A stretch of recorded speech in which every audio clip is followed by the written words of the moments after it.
विधायक विनोद अग्रवाल ने अतिवृष्टि से प्रभावित क्षेत्रों में तत्काल पंचनामा कराने और मुआवजा देने के निर्देश दिए हैं।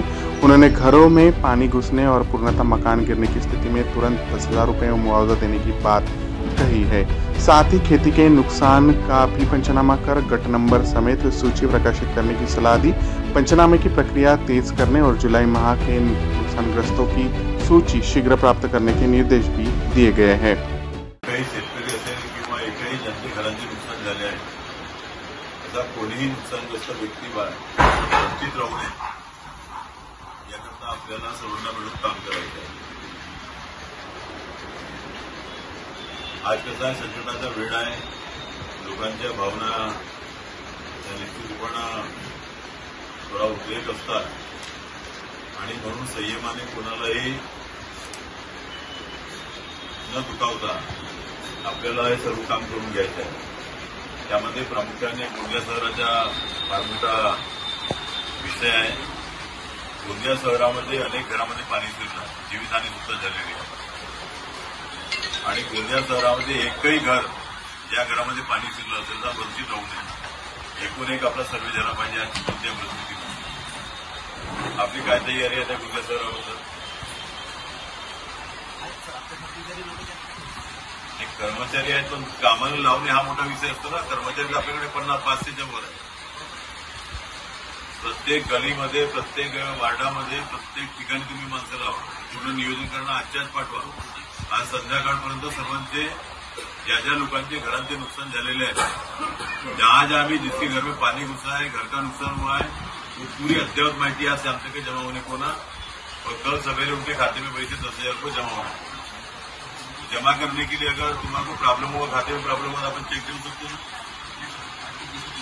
आरटीजीएस म्हणत आहे आपल्याला त्यांचे खाते घ्यावे लागतील आणि मग ते सर्व यादी करावं लागेल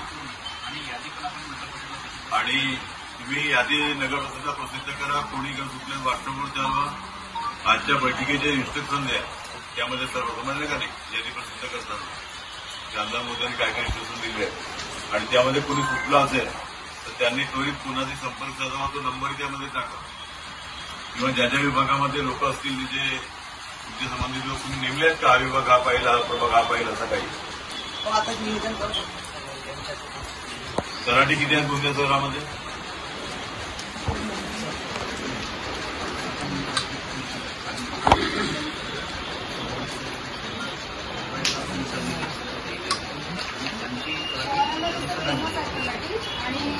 मजूरचे 5 तलाठी आहे, मजूरचे 5 तलाठी आहे आणि शहरी भागामध्ये 2 तलाठी आहे। तर 5 आणि आपले 2 तलाठी असे 7 होतात आणि करनिरीक्षक मिळून जातात आपल्याला। करनिरीक्षक आणि तुमचे कोणी असतील ना तुम्ही यांच्या व्यतिरिक्त दुसरी यंत्रणा असेल ना तुमच्याकडे कोणती?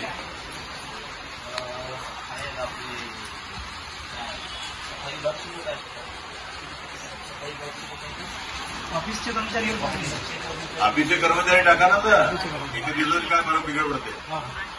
ठीक आहे, आपल्याला कमीत कमी 50-100 लोकांची टीम बनवा आणि एक एक गली मोहल्ला विचारून घ्या, कुणीही सुटला नाही पाहिजे, कारण नाहीतर उद्या सर्व लोक आपल्या अंगावर चढते।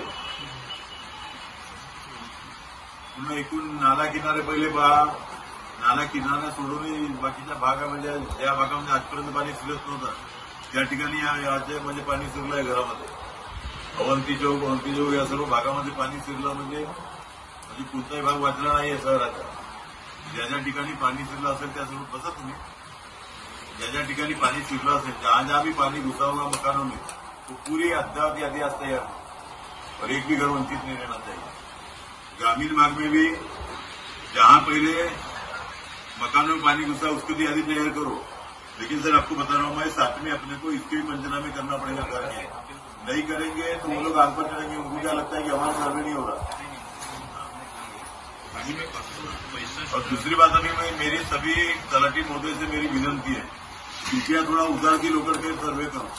तो क्या होता है अपन फिर आप पसंद नहीं, ये ऐसा नहीं, वो वैसा नहीं, जो भी हुआ है अंशता में अगर 50% के ऊपर आपको लगता है तो पूर्णता में घर दिखाओ। बराबर है क्या नहीं?